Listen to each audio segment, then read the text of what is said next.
Hello everybody and welcome to Visually Interesting Games. Today I have a brand new series for you. I have decided to jump headfirst into playing Guild Wars Factions.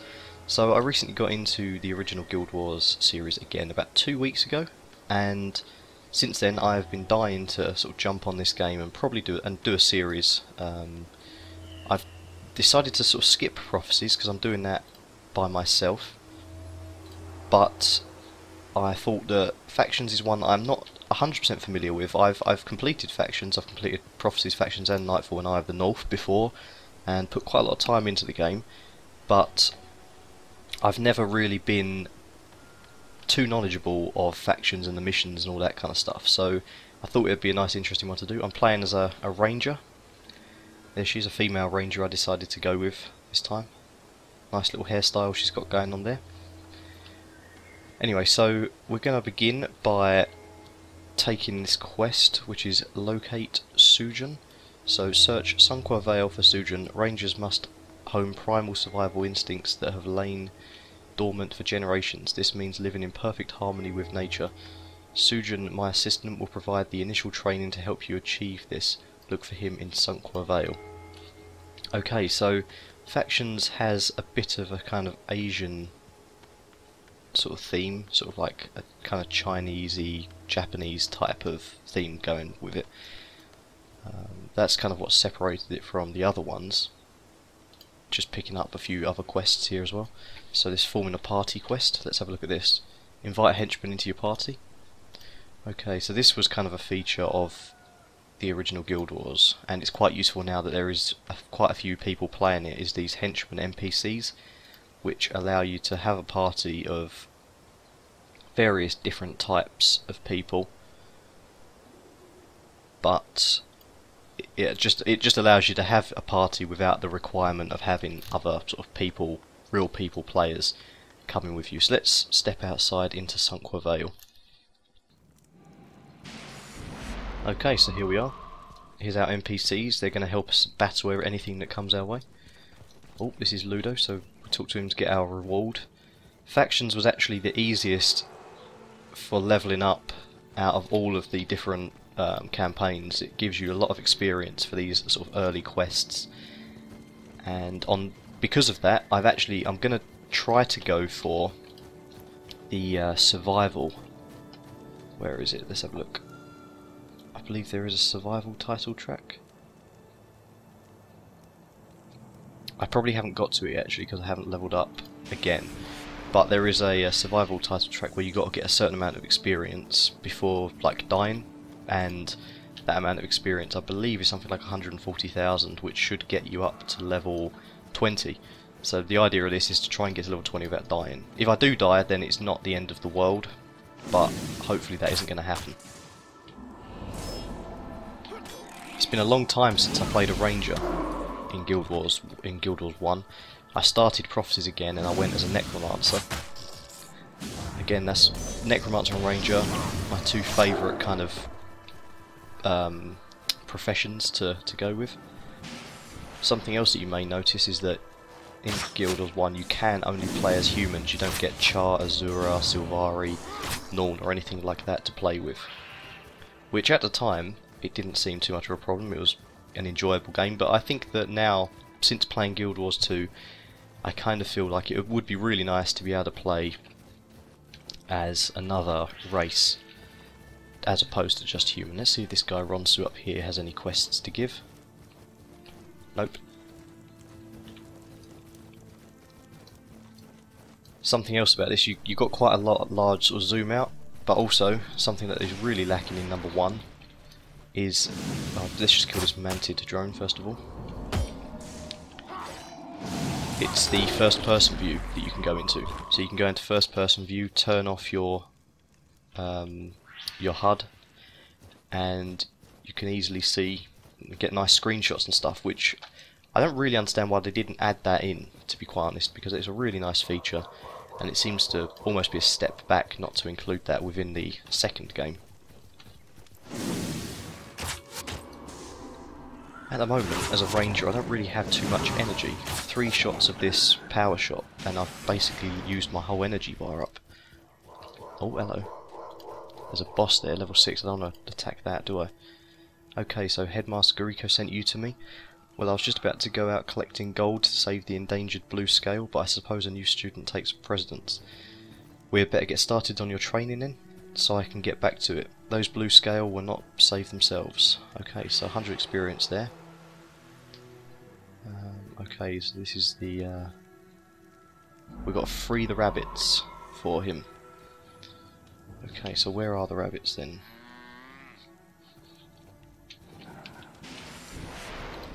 Talk to him again. Free the fur. Oh, here we go. Okay. Heading down. Well, I was going to say down south, but actually it's east.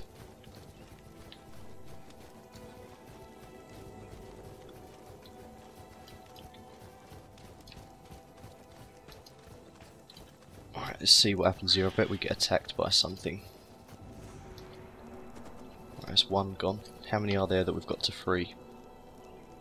Just 3 rabbits, okay, so there should be another one over here, surely, somewhere. Oh no, over here, back to the quest arrow.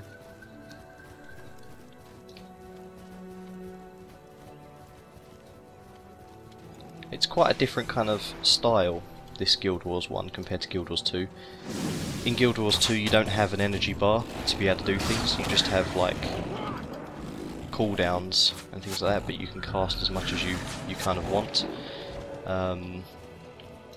Also in this one, all the numbers are a lot smaller, so damage is a lot smaller. Where's the last one?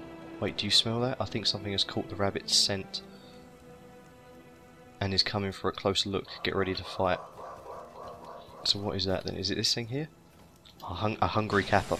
Level 6? Jesus Christ, we're only level 2 ourselves. What is this? Whirling defense. Starts for 8 seconds. You have 75% chance to block, deal 5 damage to adjacent foes whenever you block a projectile attack. Okay, so lucky for me with these henchmen, they're all level 3 and they take quite a brunt of the attack. Okay, let's collect the gold up and go save the last rabbit. So we've got a few different skills down here, but yeah, everything's a bit slower. So I've only got 120 health, but that's nothing compared to what you'd have in Guild Wars 2 at level 2. And I'm always being attacked up here.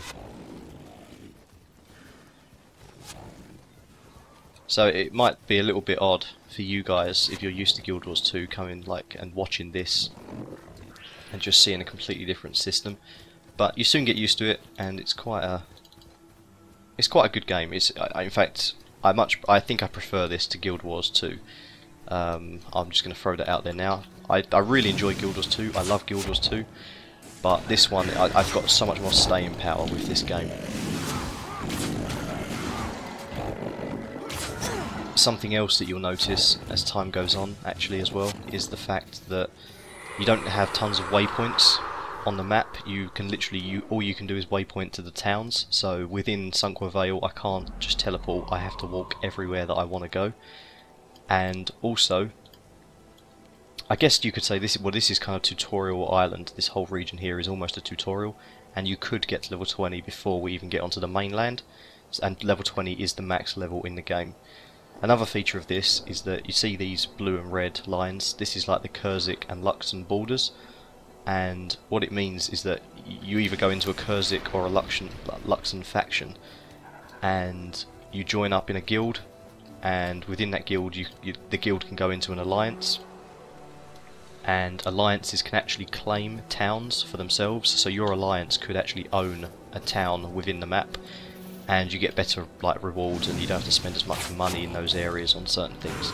So there's a lot of things to this game, and things that don't exist in Guild Wars 2 that you never know, they may bring over in a future campaign or something like that in the future.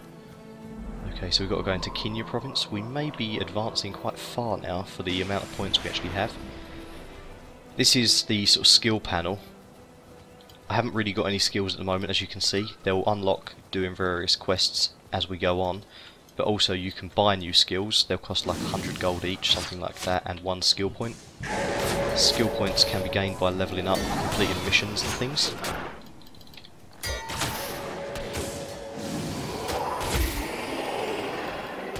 Something else that's quite interesting about this game is the fact that in Guild Wars 2 every weapon has its own set of skills. You can't change those skills, and every profession has its own set of attributes that you can only pick between, is it something like 12 attributes? Something like that. So you're kind of limited on what you can pick. But in Guild Wars 2 every profession has about 200 different skills, and you can have them in any combination of 8 skills that you want. So there is a lot of scope out there for producing really sort of interesting builds. Troll Unduant there, that's a skill that's been taken over to Guild Wars 2 onto the Ranger.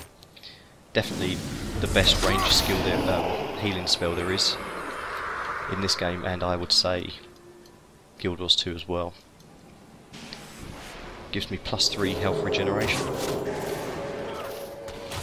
Again, that's a different kind of feature. You get health regeneration, so you can get up to 10, I think, as a maximum. God, my character is really struggling with the energy here.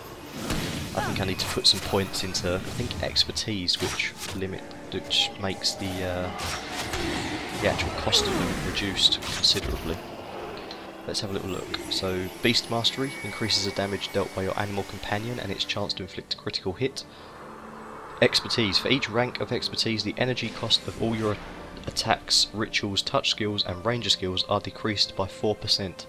Several skills, especially those related to energy costs and skill recharge times, become more efficient with higher expertise.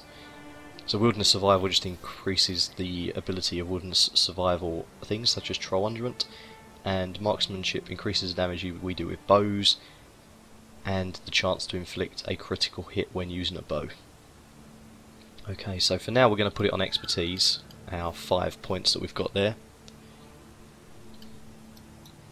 And it doesn't actually say that it's less than 10 energy, but when we attack someone this bar will not go down to 15, so let's just experiment with that, unless we haven't put enough on. Can't be 100% sure at the moment. Let's shoot this thing. We're probably going a bit out of our level range at the moment. There you go, it just went down to 19.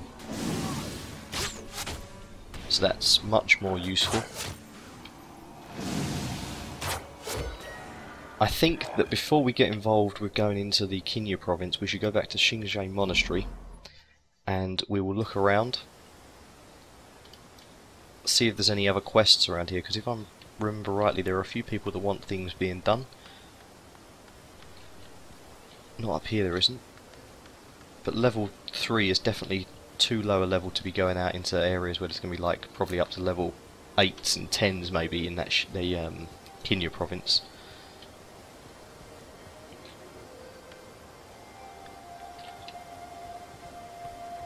Anyone around here? Nope. Doesn't seem to be anyone wanting anything done, which is kind of peculiar. Maybe I have to complete this next quest. But I'm just going to sort my skills out into a different order. Right, comfort animal can go there. This charm animal means that I can go up to a pet and you can charm them and they'll become your pet basically. And but the trouble with this is you have to keep this within your skill set, otherwise I don't think you're actually able to keep the animal with you, which was always kind of a shame, I thought, but it's something that we have to kind of get around. Yeah, there doesn't actually seem to be anybody giving out quests, which is kind of peculiar. I thought there would be a lot of people crying out for help. Okay, that's not a problem. We'll have to just go out and try and battle through. And I think I was just a little bit nervous about going through because I'm only level 3. We're going to be going up against some quite high level creatures, and I'm trying to get to level 20 without dying after all, so I don't want to be too reckless. Anyways, I think I'm going to call it the end of this first introduction video to the game. Let me know what you think in the comments below. Any hints, tips and everything as usual is welcome. And in the next video we will be trying to complete the quest, track down Zoe. So thank you guys for watching, and I'll see you in the next episode.